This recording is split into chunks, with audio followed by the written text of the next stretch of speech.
The valley lay silent under the light of 2 moons, but the silence did not last. As the night deepened, cries rose from the stone huts scattered near the river. The humanoid clan was once again attacked by the armored raiders. The people screamed as the enemy swept through their homes, taking food, breaking tools, and striking anyone who resisted. The sound of fear carried across the mountains, a haunting echo that had become part of every knee. The clan had lived in this valley for generations. They were not a warlike people. Their lives were simple, built on farming, hunting, and sharing with one another. They told old stories around the fire and believed the mountains would protect them from outsiders. But then the raiders came. At first, the clan thought it was a single attack, a passing storm that would leave them once it had taken what it wanted. They were wrong. The raiders returned again and again, each time stronger and more cruel. Their armor glowed with strange energy, and their weapons could burn through stone walls. The clan could not match such power. They had only spears and bows, and their courage was fading. Each night they lost more of their people. Mothers cried for children, brothers carried the fallen, and fathers stared helplessly at the ground. Hope became weaker than the smoke rising from their ruined huts. Among the clan was a young scout named Rian. He often climbed to the high cliffs above the valley, looking for signs of the raiders. His heart was heavy, for no matter how far he watched, he knew the enemy would come again. Sometimes he wondered if leaving the valley would save them. But where could they go? The world beyond the mountains was unknown, and the clan was too weak to travel far. They felt trapped, waiting for the next night of screams. On one such night, the raid was especially fierce. Fire spread through the huts, and the raiders' machines roared like beasts. The clan gathered in the caves for shelter, but even the caves felt unsafe. The screams of the old and the young filled the air. Rian clenched his fists in anger, wishing he had the strength to fight back. Yet he knew that alone he could do nothing. When the raiders finally left, the valley was covered in smoke. The clan gathered in silence, counting the missing. Their leader, an elder named Ciro, spoke with a trembling voice. He said the clan must endure. They must stay together, or else they would vanish from the world. His words gave some comfort, but most knew in their hearts that endurance alone would not save them. That same night, while the clan mourned, Rian climbed again to the cliffs. He wanted to breathe the cold air and escape the grief below. As he looked to the sky, something unusual caught his eye. A small light moved among the stars, steady and deliberate. It was no falling star, no fire from the raiders. The light grew brighter, and Rian felt his chest tighten with both fear and wonder. The light slowed and descended, landing far beyond the hills at the edge of the valley. For a long moment, the night was silent again. Rian's heart pounded. He thought of running back to tell the clan, but then he remembered their fear. If it was another enemy, he would bring panic. If it was something else, perhaps something better, then he must see it first at dawn, while the others repaired their broken huts. Rian set out alone. He moved carefully across the hills, his spear in hand, though he knew it would do little against strange powers. As the sun rose higher, he reached the place where the light had landed. There, hidden in a clearing, stood a ship unlike anything he had ever seen. It was smaller than the massive raider machines, but built with sharp lines and smooth metal. Its surface shone in the morning light. The air around it smelled faintly of smoke and energy. Rian crouched low, waiting. His heart beat so fast he thought the whole farce could hear it. Then the ship's door opened with a hiss, and a figure stepped out. It was tall, but not like the raiders. It wore simple armor and carried no glowing weapon. Its face was uncovered, and its eyes were sharp and calm. Rian froze in place, unable to speak. He realized this was no raider. This was something else, someone else. The figure looked around the clearing and then raised a small device, scanning the trees. Rian gripped his spear tighter, torn between fear and hope. At last, the figure spoke in a clear voice, though the words were strange. A moment later, a small device on its wrist repeated the words in the clan's language. I am Mara. I come from the stars. I heard the cries of your people. Rion's mouth fell open. Someone had heard. Someone had come, for the first time in many nights.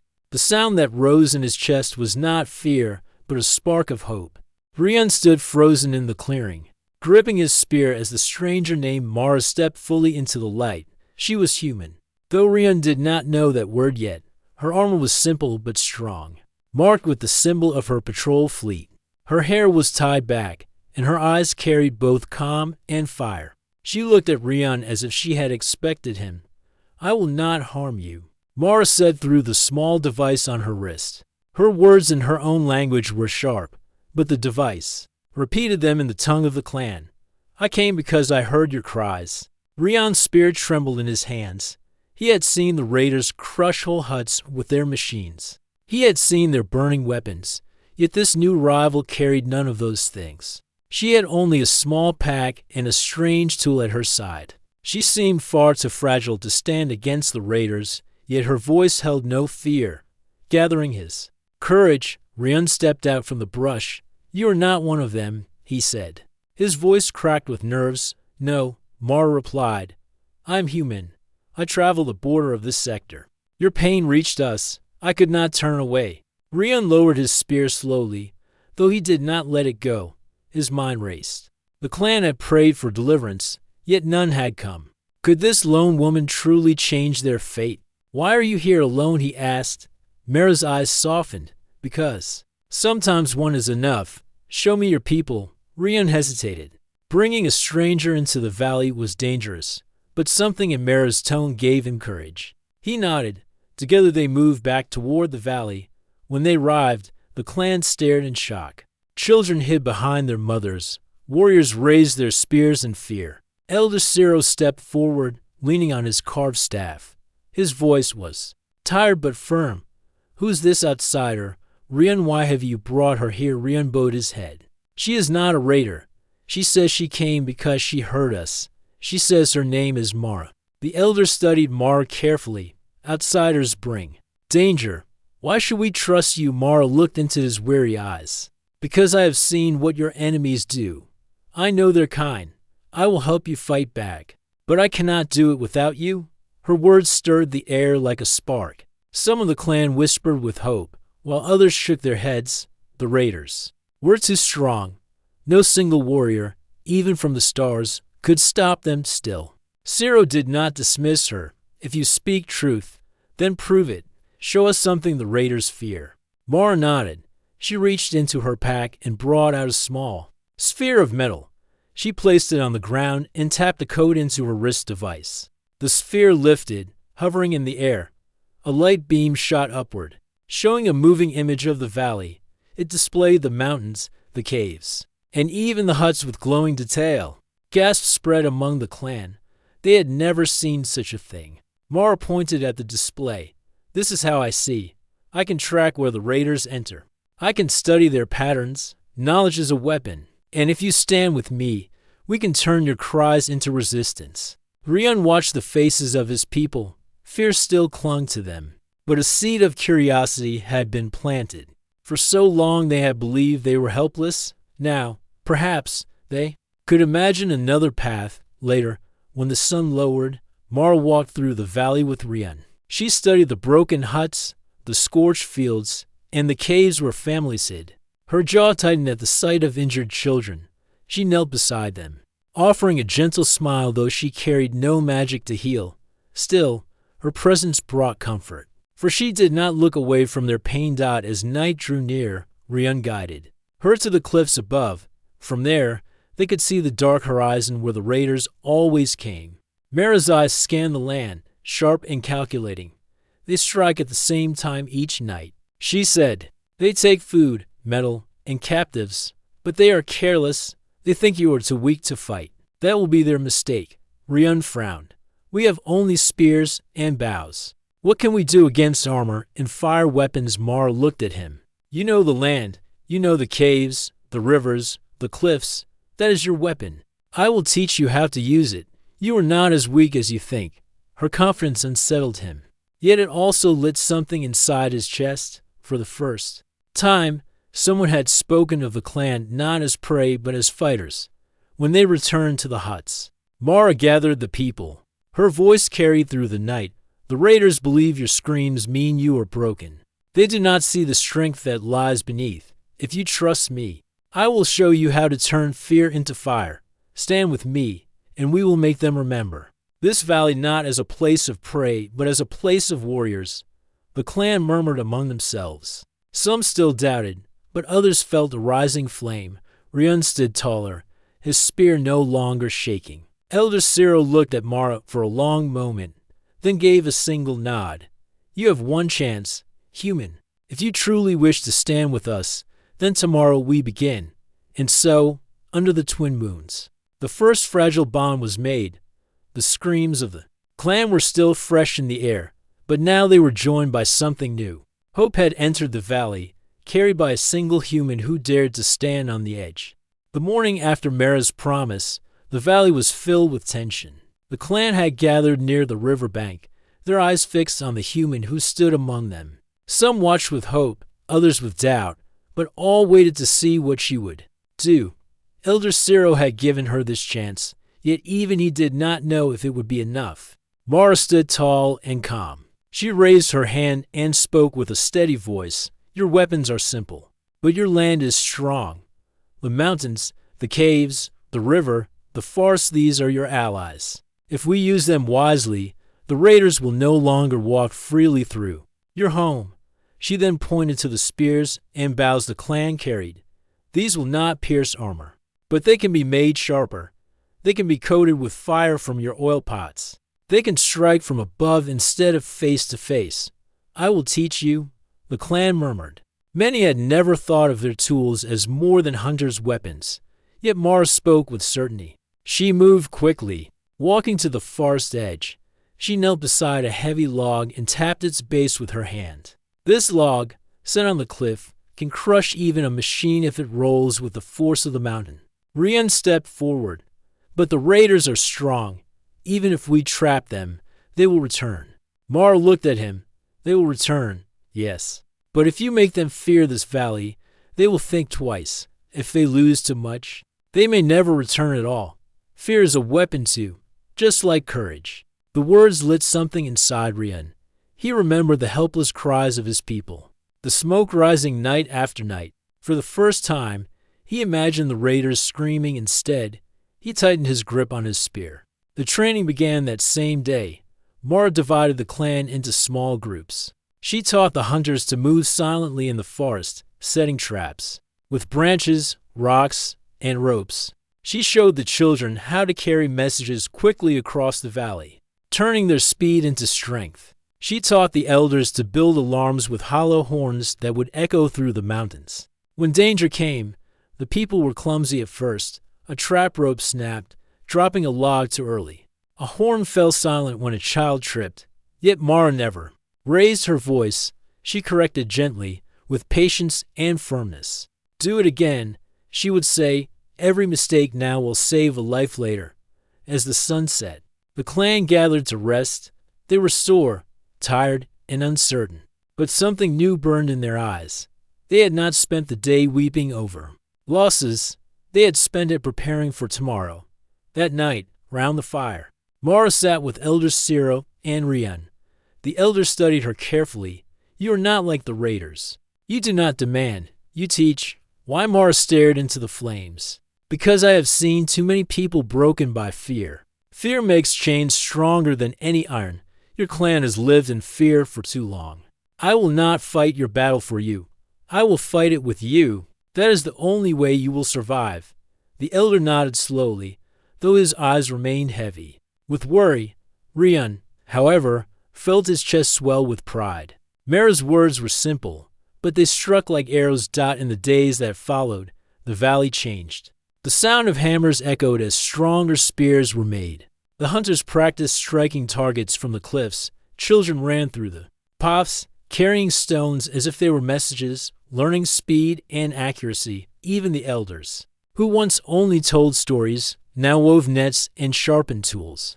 The clan was no longer waiting for the next attack.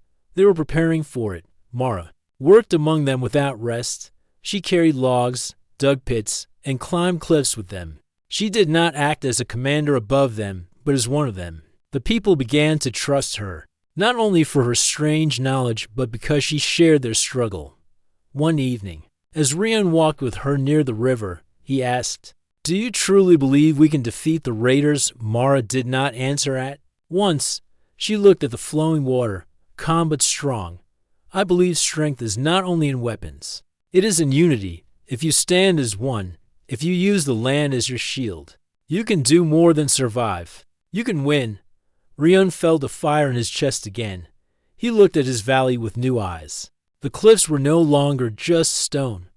The forest was no longer just wood. Every part of the land was a blade waiting to be used. When the next night came, the clan was ready. They had horns placed on the cliffs, logs balanced above narrow passes, and pits covered near the river.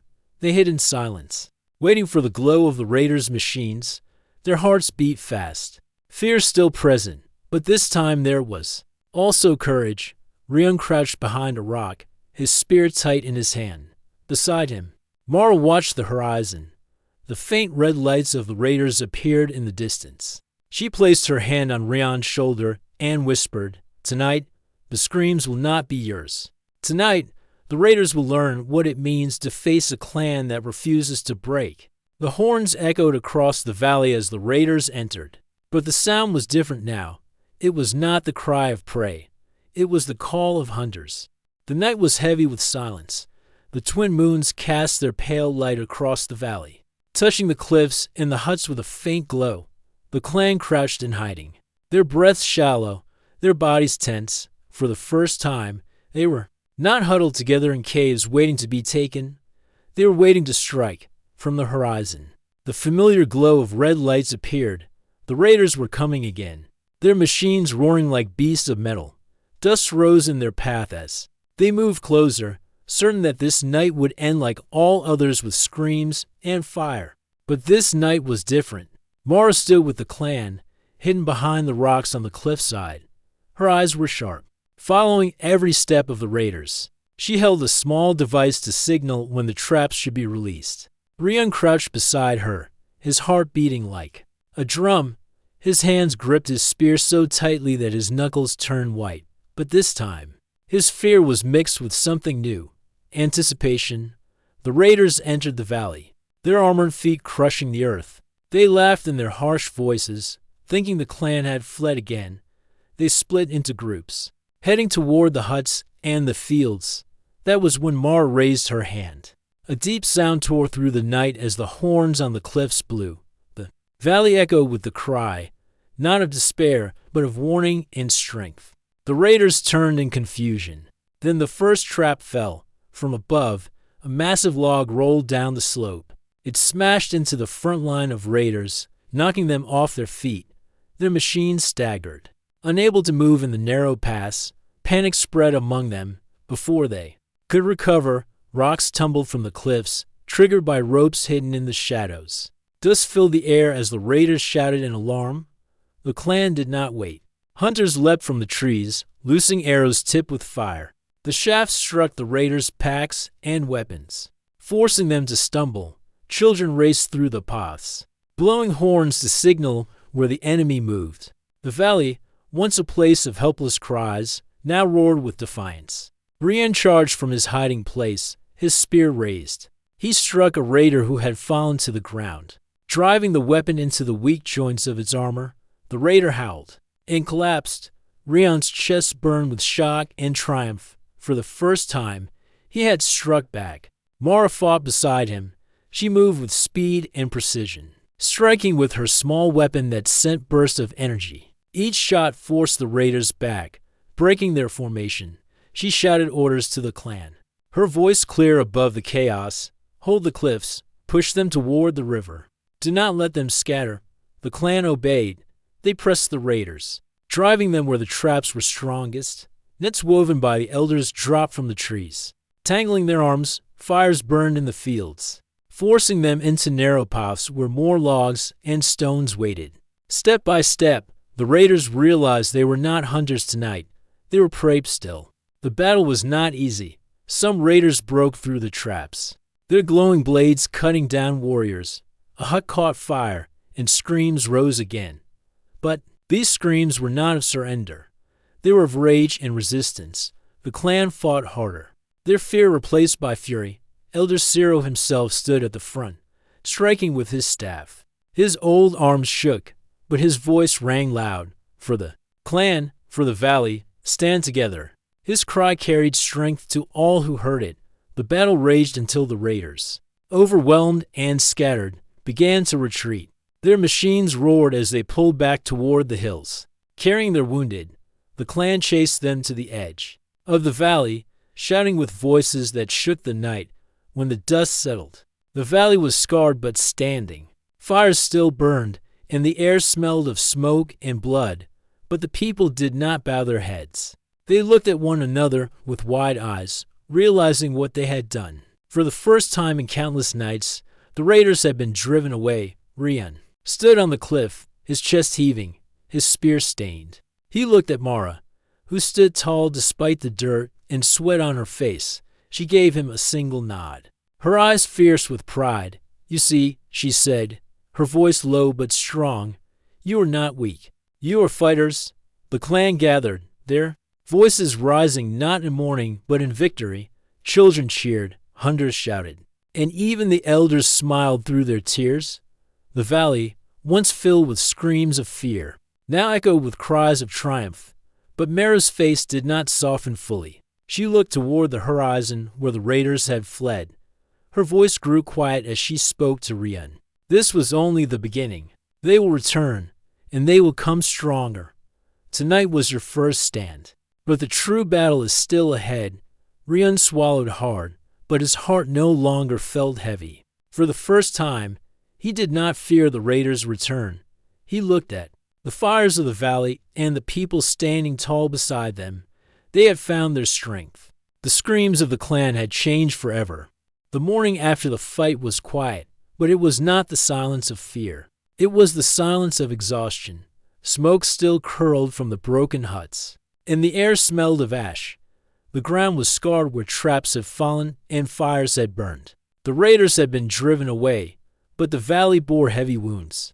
The clan gathered in the center of the village. They looked at one another with pride, yet their faces were also marked with sorrow.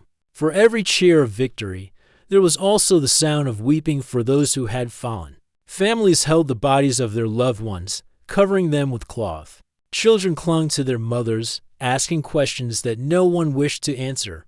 Rian stood among them, his spear still stained from the night before. His arms ached, his body bruised, but his heart beat with a strange mix of triumph and grief. He had struck down a raider for the first time, but he had also seen his friends fall. He could not decide if he should shout with pride or bow his head in mourning. Mara walked through the people slowly, speaking to them one by one. She knelt beside the wounded, helped bind cuts, and shared food from her small pack. Though she was weary herself, she showed no sign of weakness. Her eyes were firm. Yet Rian noticed the shadow of sorrow in them too. She carried their pain as if it were her own. Elder Ciro raised his staff and spoke to the clan. His voice trembled, but it carried through the valley. "We have done what we thought was impossible. We stood against the raiders and forced them to flee. For this, we must be proud.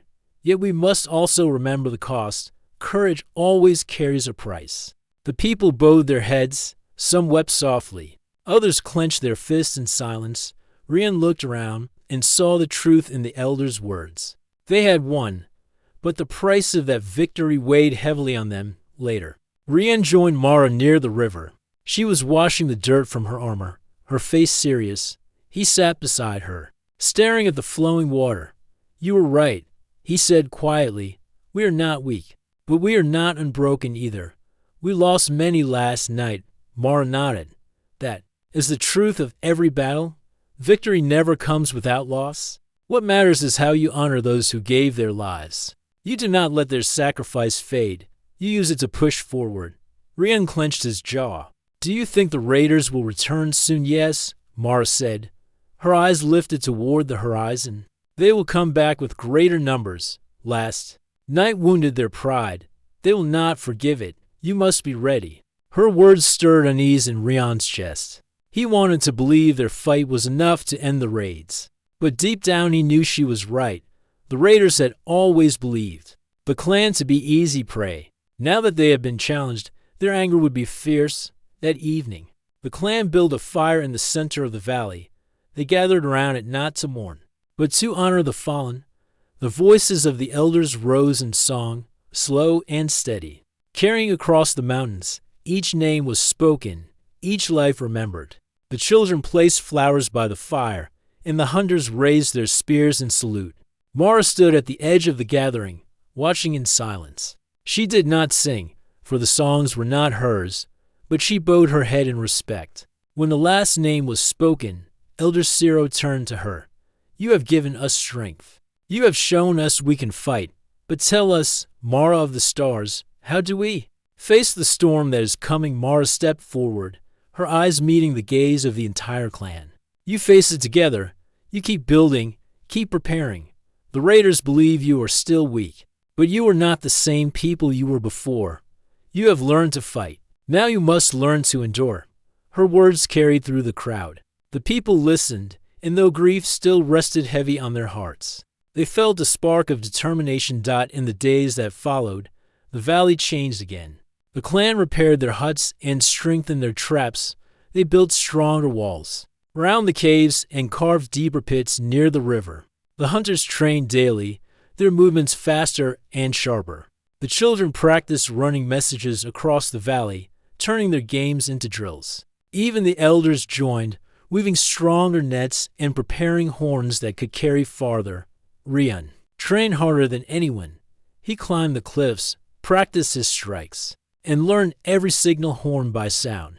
He carried the memory of his fallen friends with him, each step driven by their sacrifice. His fear had not vanished, but it had transformed into something stronger resolve. One night, as he sat by the fire, Mara joined him. She handed him a sharpened spear she had helped craft. "This is yours," she said, "not because you are the strongest, but because you carry the spirit of your people. You will lead them one day." Rian looked at her in surprise. "Me a leader?" Mara nodded. "A leader does not stand above others.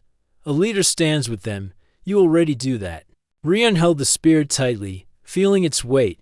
He did not know if he was ready, but he knew he would not run from it. The night grew still, and the valley seemed at peace for the first time in many days. Yet far beyond the hills, in the darkness of the plains, the raiders were gathering again. Their machines roared, their commanders shouted in anger, and their eyes burned with the promise of revenge. The clan did not yet see them, but they could feel the storm approaching. Their victory had brought hope, but it had also brought danger. The price of battle had been paid, and more would soon be demanded. The days after the first victory passed quickly. The clan worked with a new kind of energy, repairing the valley and sharpening every weapon. The sound of hammers and horns filled the air, and even the children played their part, carrying water, stones, and messages. For the first time, the valley felt alive with more than fear. But far across the plains, the raiders gathered in greater numbers. Their commanders shouted in anger. Their machines were repaired, and new weapons were loaded. The humiliation of their defeat burned in their pride. They had once seen the clan as nothing but prey, and now they wished to crush them completely. One evening, Rian stood on the cliffs with Mara. The sky was dark, and the wind carried the faint smell of smoke from far away. Mara's eyes narrowed as she scanned the horizon. "They are coming," she said. Rian swallowed hard. "How many more than before?" Mara answered. "They will bring ships this time. They will not make the mistake of underestimating you again." Rian's chest tightened. The clan had traps and courage, but against ships, what could they do? He wanted to ask, but he saw the steady fire in Mara's eyes. She had no fear, and her strength flowed into him like the river's current. When the news spread through the valley, the clan did not panic. They gathered in the center, listening. As Mara spoke, "The raiders believe numbers will break you, but the land is still yours. The mountains, the rivers, the caves, they will fight with you if you let them. We cannot match their machines, but we can strike where they are blind." Elder Ciro raised his staff. "We are ready to stand. If the sky itself burns, then we will burn with it, but we will not bow again." The people shouted in agreement. Fear was still there, but it no longer chained them. It sharpened them. The next night, the raiders came. Their ships thundered through the clouds, glowing with fire as they descended. The valley lit up with red light, and the earth trembled with the roar of their machines. The clan looked up, their hearts racing, but no one ran. This time, they stood their ground. The first blast struck near the river, tearing the soil and sending water spraying into the air. Fire spread quickly, and the raiders marched through the smoke, their armor shining. They expected the clan to scatter as before, but the valley erupted with horns out from the cliffs. Logs and rocks thundered down, hidden nets tangled the legs of machines. Warriors leapt from the shadows, striking with fire-tipped spears. The raiders fought back fiercely, but the land itself seemed to rise against them. Mara led from the front. She fired her weapon with precision, each burst striking a raider down. She shouted commands, guiding the clan like pieces of a larger whole. Drive them to the cliffs. Hold the river. Do not let them take the caves. Rion fought at her side. His spear struck true again and again, each blow fueled by the memory of the fallen. He moved with speed, darting between rocks, shouting signals to others. His fear was gone, replaced by a burning fire that matched the flames in the sky. The battle shook the valley. Ships roared overhead, releasing fire, but the clan had prepared. They lured the raiders toward narrow passes where ships could not reach. They used the smoke from burning fields to blind their machines. Children carried horns from ridge to ridge, confusing the enemy with false signals. Still, the fight was brutal. The raiders pushed hard, their numbers overwhelming. A section of the valley wall collapsed under their fire, crushing huts. Warriors fell, and cries rang through the night. For a moment, it seemed the enemy might break through. But Mara did not falter. She climbed the cliffs under fire, signaling for the largest trap. With a pull of ropes, an entire wall of stone and logs thundered down, smashing into the raiders' front line. Machines shattered, dust rose, and the enemy staggered. The clan roared in triumph, seizing the moment to strike harder. Elder Ciro raised his staff high and shouted, "For the fallen, for the valley, for the clan." His voice echoed above the battle, filling the people with fresh strength. They pushed the raiders back step by step, their cries fierce and unbroken. Above them, the raider ships circled again, preparing to strike with more fire. But Mara pointed to the sky. Do not fear their ships. They cannot hold the ground. Keep fighting. Make them bleed for every step.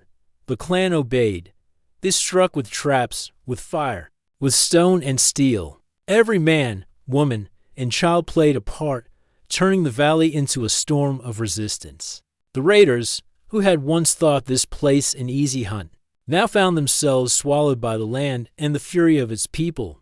When dawn began to rise, the raiders pulled back. Their ships lifted, carrying smoke and fire with them. Their machines lay broken in the valley, their dead scattered across the fields. The clan stood among the ruins, weary but unbroken. The valley was scarred, but it still belonged to them. The fire in the sky had not destroyed them. It had forged them. Rion stood at the cliffs, his body trembling with exhaustion, his spear heavy in his hand. He looked at Mara, who stood with her weapon lowered, her face calm though her eyes burned with pride. "They will come again," she said quietly, "but now they know you are not prey. You are warriors." Rion looked out at his people, standing tall in the smoke of victory. For the first time, he believed those words with all his heart. The valley still smoked from the battle. Burned soil, shattered huts, and broken machines marked the land, but the clan stood together. They were bruised, weary, and grieving, yet there was strength in their eyes that had not been there before. Rion walked through the ruins, his spear in hand, though no enemy remained. Children gathered stones to rebuild walls. Women carried water from the river to put out the last fires. The wounded rested while healers moved from person to person everywhere he looked. The clan was alive with determination. Elder Ciro sat on a carved stone, his staff across his knees. His voice was hoarse, but he spoke clearly. "The raiders thought they could break us with fire and steel. Yet here we stand. Our valley is scarred, but it breathes. We have lost, but we have also gained. From this day, the clan will never scream only in fear. Our voices will rise as a song that carries across the mountains." The people nodded. Some wiped tears from their faces, others lifted their fists. Their cries had begun as screams of pain, but now they grew into shouts of strength. Mara stood on the cliffs, watching the horizon. Her face was calm, yet her hand rested on her weapon. When Rian joined her, she turned to him. "They will come." Again, she said softly. Rian tightened his grip on his spear. "Then we will fight again." She studied him for a moment, then nodded. "Yes, but you must learn not only to fight. You must learn to lead. Your people will need more than strength. They will need vision and hope." Her words struck him deeply. He had always seen himself as one warrior among many, but the clan looked at him differently now. They had watched him stand, strike, and endure. They had heard his voice on the battlefield. He realized that when they looked for courage, they often looked to him. The night after the battle, the clan gathered around the great fire in the valley's center. Songs rose for the fallen, each name carried with respect. Children lit torches for those who had given their lives, planting them into the soil so their light would shine until morning dawned. Then the songs changed. They became songs of survival, of victory, of pride. The people sang of the day the raiders came with their ships, and how the clan, with stone, fire, and courage, drove them back. They sang of Mara's unshaken will and Rian's unbroken spear. The echoes carried to the cliffs, out across the plains, even into the dark where the raiders might have listened. The screams of the clan had turned to songs that would never be silenced. In the days that followed, work began quickly. The clan built higher walls of stone and wood. They dug new traps, carved secret tunnels, and stored food in hidden places. Children trained with wooden spears, their laughter mixed with sharp cries of practice. Hunters scouted further than before, watching for any sign of the enemy. Rian joined in every task. He cut wood, carried stones, and sharpened spears, but the people often stopped to ask his advice. He saw in their eyes not just respect, but trust. Elder Ciro noticed too, and one morning he called Rian to his side. "You are young," the elder said, "but the fire of leadership is in you. The people will follow you. They believe in you. And belief is more powerful than any weapon." Rian lowered his head humbly. "I do not feel ready." Ciro placed a hand on his shoulder. "No leader feels ready, but the moment chooses you." When the screams turned to songs, your voice was among the loudest. That is why they look to you now. Mara, standing nearby, added, "And I will stand with you." Whatever comes, Rian felt the weight of their words, but he also felt a spark of pride. He had been a hunter, a defender, one among many. Now, he was more. Not because he sought power, but because his people needed him. Weeks passed, and no raiders returned. The valley healed, crops were replanted, huts were built, and laughter returned to the evenings. Still, no one forgot the fire in the sky. Everyone trained, everyone prepared. Fear remained, but it was no longer the master. One morning, scouts came running with news. Far to the east, smoke rose where the raiders' camp once stood. Their machines had been moved, their banners taken down, for reasons unknown. The raiders had left the plains. Some said they feared the clan now. Others believed they had turned to easier prey. Whatever the truth, the valley was safe for the moment, and that moment was enough. That night, the clan held another gathering. Elder Ciro spoke last, his voice strong despite his age. "We have endured. We have sung. And from this day, our valley is no longer a place of prey. It is a place of strength. When others hear our songs, they will know that we are not weak. We are the clan that stood against fire, and still we rise." The crowd roared in agreement. Their voices rose together, a song that carried into the sky. It was not the sound of fear. It was not the cry of pain. It was the song of a people who had faced the edge and refused to fall. Rian stood among them, his heart steady. Mara stood beside him, her eyes lifted to the stars. For the first time, he believed fully that the clan would survive whatever came. Not because of him alone, not because of Mara or Ciro, but because of all of them together. The screams of the clan had turned to songs, and those songs would echo for generations.